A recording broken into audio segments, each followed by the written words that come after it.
Alors bienvenue dans ce tuto. Ce tuto qui va être consacré à la prise en main de iSprings. iSprings qui est un logiciel sous forme de plugin qui vient s'intégrer à un autre logiciel qui est PowerPoint que vous connaissez tous je pense et dont je vais revenir sur les principes de base. Donc l'idée c'était d'aider une personne du DU Cofordy de Rennes euh, dans sa réalisation d'un module qui nous avait été demandé en guise d'entraînement suite à notre appropriation de iSpring. Alors iSpring fonctionne de manière relativement simple. Il suffit pour cela d'avoir une connaissance de base suffisante du logiciel PowerPoint. Donc l'idée, c'est d'abord de réaliser un module qui ressemble à celui-ci, module que j'avais pour ma part déposé sur le forum du DU et qui correspondait à une demande qui avait été faite pour nous de produire un document de 4 écrans sur lequel pour le premier vous deviez avoir un écran avec une musique, un son quelconque. Ensuite, sur le deuxième écran, vous deviez avoir une présentation, donc animation, qui vous permettait d'entrer de la voix, enregistrement de la voix et calage de la voix avec votre animation. Et sur la troisième diapo, on vous demandait de créer un quiz et ce quiz devait intégrer toutes les possibilités de quiz incluses dans le logiciel iSprings. Et enfin, sur la dernière et quatrième diapo, sur le dernier écran, nous devions insérer tout simplement une vidéo. Donc on va ensemble refaire ce document, plus ou moins, hein, je vais reprendre plus ou moins les éléments de ce document, de manière à vous montrer quelle a été ma démarche, et puis ça nous permettra de voir quels sont les avantages, les utilisations possibles du logiciel PowerPoint avec l'intégration de iSprings.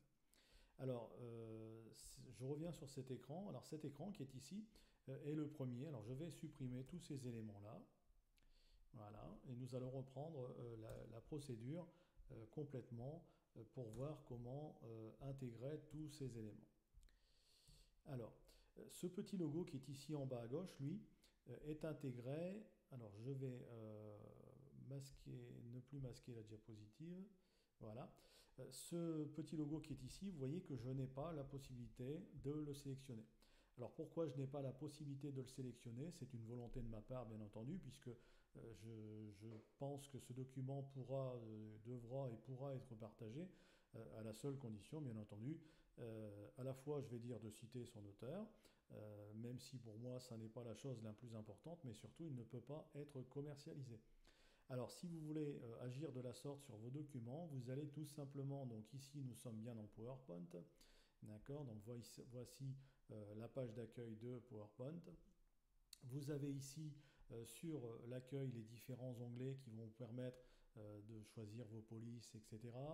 Un onglet qui va vous permettre de choisir tout ce que vous allez vouloir insérer lorsque vous voulez insérer quelque chose, que ce soit une image, une capture d'écran, faire une capture d'écran, insérer une forme, du texte, etc. Ou du son ou de la vidéo. Allez dans l'onglet insertion, vous trouverez ici tous les éléments qui vous seront utiles. Dans l'onglet création correspondra à la possibilité pour vous de changer la forme, enfin pas la forme, le fond, pardon, de vos écrans. C'est-à-dire d'en choisir tout simplement la couleur, la police, le graphisme, ou suivre la charte graphique qui aura été créée par exemple dans votre entreprise et qui aura été mise à disposition dans le logiciel PowerPoint. Les transitions ici vous permettront d'effectuer les différentes transitions en passant d'une diapositive à une autre lorsque le diaporama sera lu. Les animations qui sont ici, elles, vont avoir la même intervention mais sur les éléments qui seront intégrés sur la scène, c'est-à-dire que si je mets un document sur la scène ici, ou si je mets un objet sur la scène, que je décide de le faire bouger de la droite vers la gauche ou de le faire tourner ou quoi que ce soit, je vais venir sélectionner dans ces onglets ici la manière dont je veux qu'il y ait une animation. Dans cette animation ici, j'aurai la possibilité de choisir la manière dont il va démarrer, la durée de l'animation, etc., etc. Ensuite, ici dans le diaporama, je vais avoir la possibilité de voir, de lire mon diaporama tel qu'il est créé depuis le début de la diapositive, depuis la diapositive sur laquelle je me trouve. Par exemple, si je suis sur la troisième et que je clique ici, je pourrais voir comment se comporte ma diapositive, mais uniquement celle-ci, sans avoir besoin de revoir l'ensemble des diapositives. Et puis ensuite, tout un tas d'éléments, vous pourrez même le chronométrer, etc. Ça, je vous laisse découvrir par vous-même. La révision vous permettra de faire des vérifications d'orthographe, d'écriture, de faire des traductions et ainsi de suite. Et l'affichage, quant à lui, va vous permettre de changer la couleur en fonction de la charte graphique qui vous a été proposée ou imposée dans la plupart des cas. Et surtout ici, dans le masque de diapositive, va se trouver ce qui nous intéresse. Je vais cliquer sur le masque de diapositive et ça va nous permettre d'accéder tout simplement au fond, au cœur de la diapositive. En allant au cœur de la diapositive, vous voyez qu'ici, j'ai un déroulé traditionnel d'une présentation PowerPoint. Et donc, nous allons pouvoir, sur la première diapositive qui est ici, avoir cette fois-ci accès à ce petit logo. Là, maintenant, je peux le bouger, je peux le changer, je peux insérer un autre logo. Si je veux insérer un nouveau logo, par exemple, je vais dans Insertion. Donc, je suis toujours dans le masque de diapositive. Je vais dans Insertion. Je vais dans Images et Images, en cliquant dessus, va m'ouvrir mon répertoire où je vais trouver différentes images. Par exemple, je vais prendre celle-ci et je peux insérer cette image. Si je viens dans le masque de diapositive à nouveau, que je le ferme, je me retrouve avec cette image qui sera en fond et qui cette fois-ci ne peut plus être bougée. Elle est fixe, elle est figée sur l'ensemble des diapositives que je vais dupliquer. Si je veux annuler cette image, supprimer plutôt cette image, je vais à nouveau dans Affichage, je vais sélectionner mon masque de diapositive, je vais sélectionner mon image et la supprimer. Donc voilà tout simplement comment travailler sur le masque d'image. Alors je me permets ce petit aparté parce que je me rappelle il y a quelques années avoir assez longuement cherché la manière dont certaines personnes avaient intégré des signatures ou sous leur nom ou un copyright, etc. Donc c'est une manière toute simple de travailler avec PowerPoint et qui permet surtout d'éviter toute modification en aval. Alors maintenant, nous allons donc travailler, je reviens sur ce document, nous allons donc travailler sur ce document et essayer de refaire quelque chose qui ressemble un peu. Alors, l'avatar qui est ici correspond à l'avatar que j'ai choisi moi de créer sur Internet. Si les personnes sont intéressées, je pourrais leur fournir le lien vers le site qui m'a permis de faire cet avatar tout à fait gratuitement. Alors, je vais donc commencer par l'avatar. Lecture de gauche à droite, donc je commence par la gauche et je vais dans l'onglet Insertion. Dans mon onglet Insertion, je vais sur Image puisque je vais insérer une image et je vais aller chercher mon petit bonhomme et je vais mettre celui-ci qui me plaît bien, qui semble souriant, qui semble content d'être là et qui, tout compte fait, me ressemble bien. Donc je vais positionner ce personnage. Alors vous avez vu la manipulation, il était pour moi tourné du mauvais côté. Donc je suis allé au-delà et j'ai inversé tout simplement sa position. Ça c'est une manière toute simple de changer la position sans déformer l'image. Donc je positionne mon petit bonhomme et ce petit bonhomme, je vais tout simplement le laisser à cet endroit, sachant que je peux très bien lui mettre du son, lui faire déclencher un son, le faire parler, alors sans mouvement bien sûr, mais je peux très bien décider que lorsqu'on clique dessus, il y a une infobulle qui s'affiche, etc. On va voir ça au fur et à mesure. Même si là, ça n'était pas l'objet de ma présentation, puisque l'idée c'est de faire de la conception pédagogique et donc de rester relativement simple. J'avais également donc ici inséré le nom, bienvenue au Cofordi, avec le nom donc du producteur, en l'occurrence moi-même, et avec une police qui est bien particulière. Alors cette police, pour insérer du texte, vous allez encore une fois dans Insertion, vous allez dans la zone de texte, et ici vous sélectionnez tout simplement votre zone de texte, et donc bienvenue au Cofordi. Voilà. Néanmoins, effectivement, on voit bien que le texte ne ressemble pas du tout à celui-ci et n'est pas très très joli, même si c'est un texte qu'on utilisera un peu plus tard. Donc je vais le supprimer, je vais à nouveau dans Insertion et je vais aller sur WordArt. Alors WordArt ici va tout simplement me permettre de choisir des polices qui sont un petit peu différentes. Alors je vais reprendre la police que j'avais utilisée de l'autre côté et on voit tout de suite qu'on a une police un peu plus graphique qui va être plus agréable à l'œil. Et donc je vais la laisser telle qu'elle et je vais à nouveau maintenir bienvenue au Cofordi. Voilà.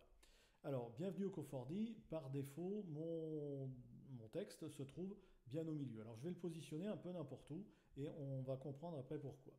Je veux maintenant que ce texte soit positionné bien au centre, puisque si on regarde ce document, mon texte est positionné bien au centre.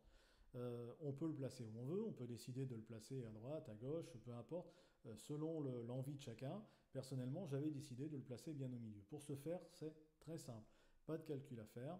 Vous allez ici, en sélectionnant votre texte, dans l'onglet Organiser, on est donc ici dans l'accueil.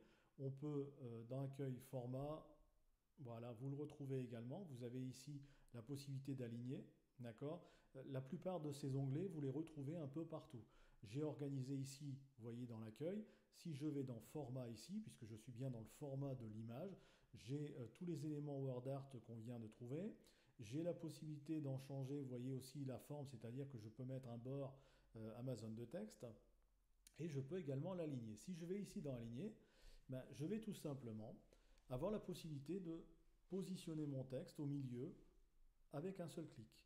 Ici, je vais le centrer au milieu de manière verticale. Donc ça, un premier clic, il est au milieu. Et donc maintenant, avec un deuxième clic, je vais le centrer, mais cette fois-ci au milieu de ma page. Et voilà, mon texte est très exactement au milieu de ma scène. Maintenant, il ne me reste plus qu'à faire ce que j'avais fait de l'autre côté, c'est-à-dire ajouter un texte avec mon nom. Je vais donc à nouveau repartir dans WordArt. Donc je vais dans WordArt ici. Alors peu importe l'endroit où on va le chercher, hein. Je vais le chercher ici, je vais le retrouver après ailleurs. Alors j'avais choisi ce texte-là, par exemple, qui est un tout petit peu différent. Et du coup, maintenant, vous voyez que ça m'a affiché l'outil dessin. Donc l'outil dessin, alors je vais cette fois-ci descendre mon texte un peu en dessous. Je vais le sélectionner et je vais le positionner en dessous de l'autre. Et je vais simplement marquer mon nom. Je vais faire un peu plus court. Voilà. Je marque mon nom. Néanmoins, à mon goût, ce texte est un peu trop grand. Ça n'est pas lui qui doit apparaître en premier. Je vais tout simplement cette fois-ci aller dans Accueil. Et dans Accueil, j'ai la taille de ma police. Alors je peux mettre du gras, je peux mettre de l'italique, etc., comme dans la plupart des logiciels de la suite Office. Et je vais choisir tout simplement d'avoir une police qui s'adapte. Alors s'il le veut bien, voilà. Je vais choisir une police qui soit adaptée. Bon, du 24, ça me paraît tout à fait correct. Et je vais le laisser ici en dessous. Je vais le redescendre un peu. Après ça, c'est selon l'envie de chacun. Donc voilà quelque chose qui ressemble, j'ai fait juste un peu plus court, quelque chose qui ressemble à ce que j'avais fait. Maintenant, j'avais également, vous voyez ici, inclus des logos qui permettaient, alors l'idée c'est qu'au final vous puissiez faire des logos qui attirent l'attention et qui attirent surtout vos futurs clients, puisqu'on parle de clients quand même, vos futurs clients vers votre page Facebook, votre page Google ou votre page Twitter. Et en bas, j'avais fait aussi un logo, puisque nous sommes tous au Cofordi de Rennes, j'avais fait un logo qui emmenait directement vers le site du Cofordi de Rennes. Alors pour ce faire, c'est très simple. Vous commencez d'abord par insérer les images. Je resélectionne ma scène, je vais dans Insertion. Dans Insertion, je vais dans Images et je vais repartir dans mon dossier. Alors vous allez, après vous sur votre ordinateur, chercher ça où vous voulez. Vous allez directement dans votre ordinateur, sur votre bureau. Vous avez tout un tas de choses possibles et imaginables. Moi, j'avais bien sûr, encore une fois, préparé un dossier à l'avance avec les différents éléments. Et je vais, par exemple, faire la page YouTube. Je vais insérer mon logo YouTube. Je vais le positionner ici à droite. Alors je peux le positionner à gauche, ça c'est juste judicieux de le positionner à droite, c'était un peu plus discret. Je vais positionner également mon logo, je vais en faire que deux pour gagner un peu de temps. Je vais positionner mon logo de l'Université de Rennes, voilà. Et lui bien sûr n'est pas à la taille, encore que je vais le réduire un petit peu. Voilà, ça me paraît pas mal comme ça. Je vais le positionner ici à droite. Et donc l'idée, c'est que les personnes qui viennent cliquer sur ces logos, que ce soit YouTube ou l'Université de Rennes, soient dirigées naturellement au clic vers soit ma page YouTube, soit vers l'Université de Rennes. Alors, je vais donc sélectionner le logo YouTube et je vais tout simplement faire un clic droit.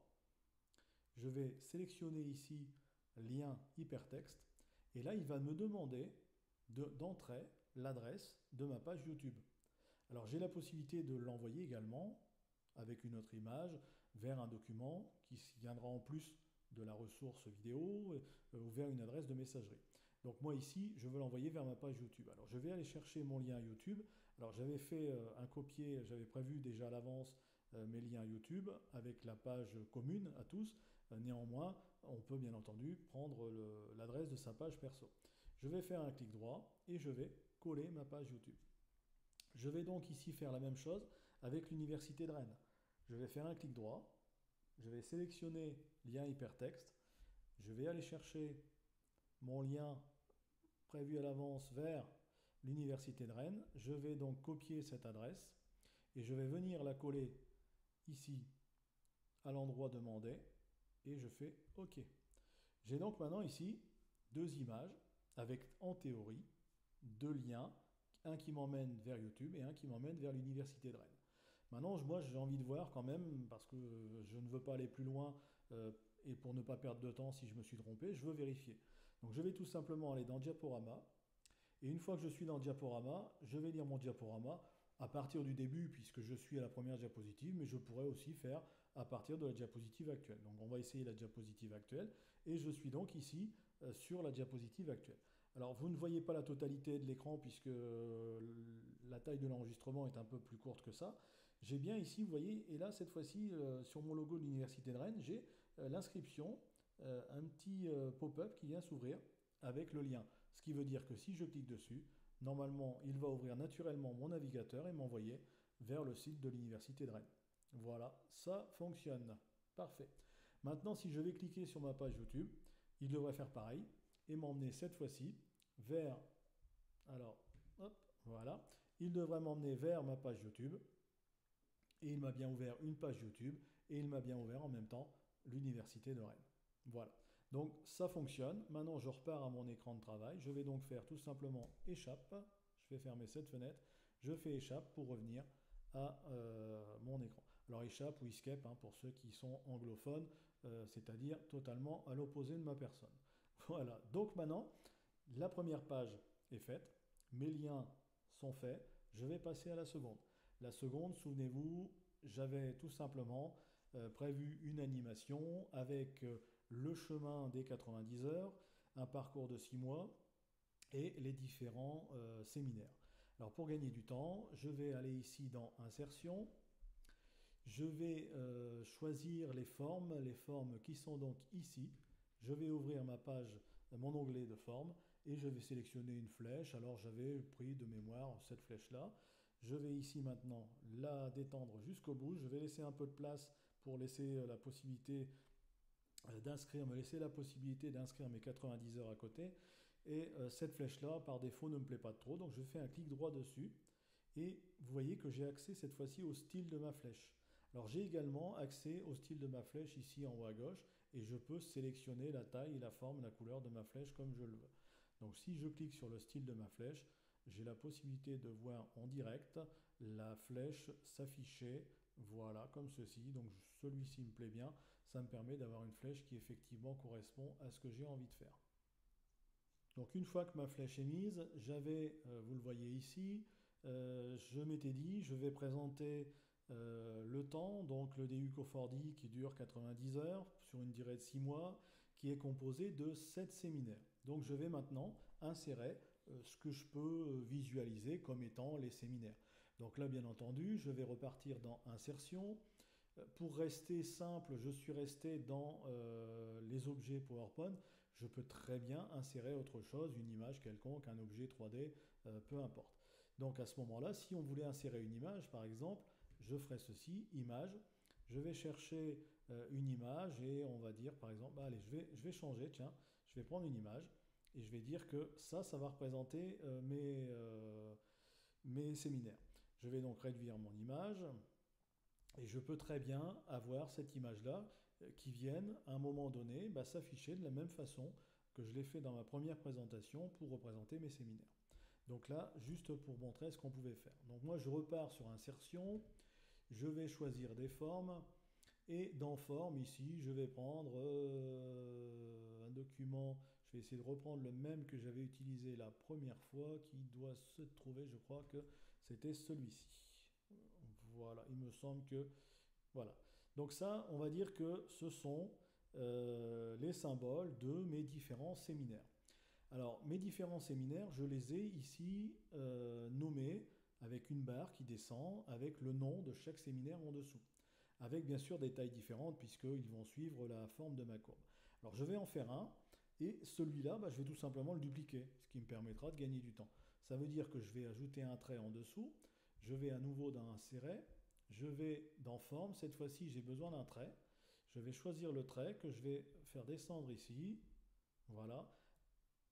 Je vais essayer de le mettre bien droit. Hop. Voilà. J'ai mon trait. Je vais clic droit dessus. Si j'y arrive. Voilà. Clic droit dessus. Et je vais donc choisir le style. Et je reprends le même style que précédemment. La flèche noire qui me plaît bien. Je vais juste relever un petit peu pour qu'effectivement il n'y ait pas de trou. Et là, on voit qu'effectivement, le trait ne fait pas très beau, ne donne pas un rendu très joli, puisque je suis au-dessus. Je vais sélectionner. Et dans l'onglet Format, ici, j'ai la possibilité soit d'avancer, soit de reculer, ce qui veut dire que c'est avancer d'un plan ou reculer d'un plan. Donc moi, je veux tout simplement reculer d'un plan. Je vais sélectionner reculer d'un plan, et il est cette fois-ci passé derrière. Je vais donc maintenant ici en dessous mettre un texte qui va me permettre tout simplement de nommer le séminaire dont je parle. Alors je vais aller dans Insertion à nouveau, je vais choisir Word Art pour avoir une police qui soit assez agréable. Je vais reprendre la police de tout à l'heure et je vais mettre le nom du premier séminaire qui nous concernait, c'est-à-dire les enjeux, et non pas les enjeux, les enjeux de ce séminaire. Encore une fois, le texte est bien entendu un peu trop grand, donc je vais le sélectionner et je vais aller dans Accueil. Dans Accueil, je vais sélectionner la police de mon texte, voilà, et en choisir la taille, une taille qui me paraît tout à fait cohérente. Oui, ça me paraît bien. Alors, hop là. On va rester sur du 20. Le 20 me paraît une police qui est tout à fait adaptée à l'écran et à ce que je veux exprimer. Donc maintenant, l'idée c'est de copier encore 6 fois, pour en avoir 7, encore 6 fois cela. Sauf que si je le copie, ça risque de se déformer. Donc qu'est-ce que je vais faire? Je vais sélectionner mes 3 éléments et je vais les grouper. Alors je vais soit dans Organiser, Organiser et je peux grouper, soit je vais dans Format. Donc si je vais dans Format, j'ai la possibilité ici de grouper, encore une fois. Soit je fais un clic droit, et si je fais un clic droit, j'ai la possibilité de grouper encore une fois. Donc cette fois-ci, je vais grouper, et là vous voyez que mes 3 éléments se sont associés. Maintenant, si je les déplace, ils vont se déplacer de manière simultanée, ils sont devenus totalement solidaires. À partir du moment où ils sont solidaires, je vais pouvoir placer le premier, et je vais tout simplement faire un copier-coller de mes documents. Alors, copier, voilà. Alors, je vais coller, on va en coller, hop, donc on a dit 6. Voilà. Alors, désolé pour le temps que ça prend, mais voilà, donc là j'en ai je ne sais plus combien. Voilà. Alors, on va en refaire un par précaution. Et j'en ai combien? 2, 3, 4, 5, 6, voilà, j'en ai un de trop, celui-là je le supprime, voilà. Alors là maintenant, c'est un peu quand même désordonné et j'ai envie que ça soit réparti correctement sur l'ensemble de mon parcours. Je vais donc laisser le premier, puisque le premier je l'avais placé à un endroit qui me plaisait bien, je vais le positionner, voilà, on va dire à son endroit définitif. Je vais prendre le dernier, je vais le sélectionner et le positionner également à son endroit définitif, que j'estime par exemple ici, voilà, ça me paraît bien. Alors je vais peut-être descendre un peu cette flèche-là, puisqu'elle ne me laisse pas beaucoup de largeur, et puis ça ne fait pas très aéré. Donc je vais peut-être le descendre un peu, voilà, ça me paraît bien comme ça. Et effectivement, là maintenant, l'idée ça va être d'aligner sur la largeur l'ensemble de mes éléments. Je vais donc les sélectionner tous, donc j'appuie sur majuscule, voilà, comme ça va me permettre de sélectionner tous mes éléments. Voilà, attention de ne pas prendre la ligne qui est derrière. Et je vais maintenant les organiser. Alors encore une fois, je peux passer par format, par organiser ou faire un clic droit. Je vais passer ici, on va dire par format, et je vais hop, aligner. Alors si je fais aligner sur le petit onglet, j'ai la possibilité de les aligner différemment, sauf que là je vais les aligner, hop là, je vais les aligner non pas verticalement ou horizontalement, mais je vais les distribuer. Ce que je veux, moi, c'est qu'il y ait une répartition équitable pour que visuellement, ça soit quelque chose de tout à fait cohérent. Donc je vais distribuer horizontalement mes éléments. Et là, ils sont tout à fait espacés de la même manière les uns par rapport aux autres. Sauf que bien entendu, ils ne sont pas du tout à la même hauteur. Donc ça, par contre, je vais le faire manuellement. Je vais les sélectionner un par un et je vais venir les positionner aux emplacements définitifs. Et on va voir après comment régler le reste de la position. Alors, je remonte tous mes éléments. Je leur donne leur position plus ou moins définitive. Encore un ici. Voilà. Je vais celui-ci, le seul qui ne me plaît pas réellement, je vais le laisser là. Sauf que effectivement, la barre, moi je veux qu'elle descende en dessous, je veux que le texte soit en dessous. Alors je vais tout simplement sélectionner de manière à avoir l'ensemble de mes éléments de manière indépendante. Et je vais réguler. Alors, hop, non. Je vais CTRL Z, voilà. Je vais sélectionner mon élément, je vais le dégrouper. Ça sera beaucoup plus simple. Je vais donc aller sur grouper, le dissocier. Voilà. Et là maintenant je vais reprendre mes éléments un par un puisque celui-là ne doit pas changer, sa taille est définitive. Celui-là doit s'allonger et celui-ci, le texte, doit descendre. Je vais donc prendre un par un, je vais descendre mon texte. Voilà, je pense que le texte pourra rester à cette place-là. Et ici, celui-ci, je vais tout simplement l'allonger, c'est-à-dire que je vais le prendre seulement d'un côté et je l'allonge pour avoir un ensemble qui soit tout à fait cohérent. Voilà, ça me paraît pas mal. Et je vais en profiter puisque là, je vais donner un nom à tous mes séminaires. Et le séminaire 4, c'est le séminaire qui correspond à la réalisation. Voilà. Le séminaire, alors là, ici, je ne suis pas tout à fait bon au niveau de la taille. Alors, ce que je vais faire, par contre, je vais regrouper. On va comprendre tout à l'heure pourquoi. Je vais regrouper, donc, grouper mon ensemble. Celui-ci, je vais le remonter un petit peu. Voilà. Et je vais laisser, là, je ne vais pas chipoter, je vais laisser l'enjeu. Donc, on avait bien un séminaire enjeu, analyse, design. Enjeu. Donc ici le deuxième, je n'ai pas besoin de le dissocier à nouveau, je vais pouvoir changer mon texte sans avoir besoin de dégrouper. Donc enjeu, analyse. Ensuite, nous avions ici, on avait dit design. Donc design. Toujours un peu de mal avec l'anglais, j'ai toujours un doute. Après, donc réalisation, nous avions ici déploiement. Ensuite, après déploiement, nous avions, on avait dit analyse et oui, analyse, pardon, déploiement, il m'en manque un. Analyse, réalisation, déploiement, évaluation, synthèse. Oui, non, c'est bien ça, voilà, j'ai bien dit, voilà, évaluation.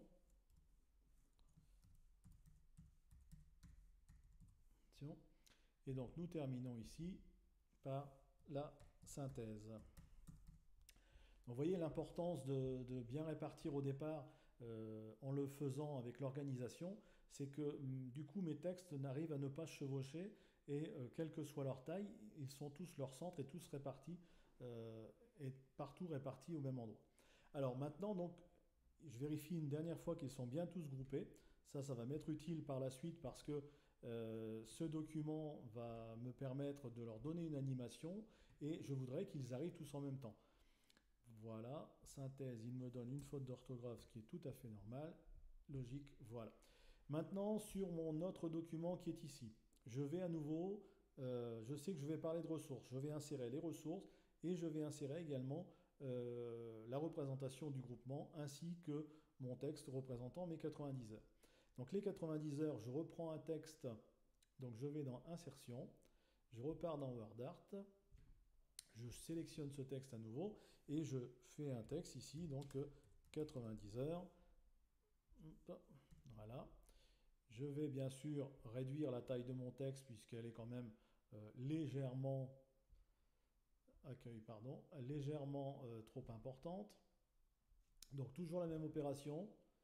Voilà, je regarde mon texte en descendant. Je pense que cette taille-là sera une taille quand même assez cohérente qui va me permettre de le positionner et d'insister sur la durée de la formation. Je vais donc maintenant insérer l'image qui représente les ressources. Donc insertion, image. Je vais chercher mes images, donc qui devraient être ici. Voilà mon document avec mes ressources. Je fais insérer. Bien entendu, il n'est pas à la bonne taille. Donc là, je vais lui réduire sa taille. Encore une fois, selon les goûts de chacun et surtout pour ne pas prendre tout l'écran. Ça n'est pas la chose la plus importante que je veux exprimer. Donc partant de ce principe, je n'ai pas besoin d'avoir une taille plus grande.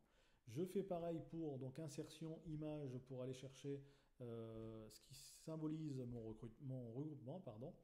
Je vais bien sûr adapter l'image à la taille voulue et je vais le positionner comme je l'avais fait dans mon précédent document. Peut-être le réduire un tout petit peu. Voilà. J'avais également inscrit Cofordy ici en haut. Je vais le refaire. Je vais me servir de ce texte-là puisque je reprends la même police. Donc je vais copier et je vais ici coller mon texte. Je vais le positionner en haut et simplement cette fois-ci, s'il veut bien. Alors pourquoi il ne veut pas?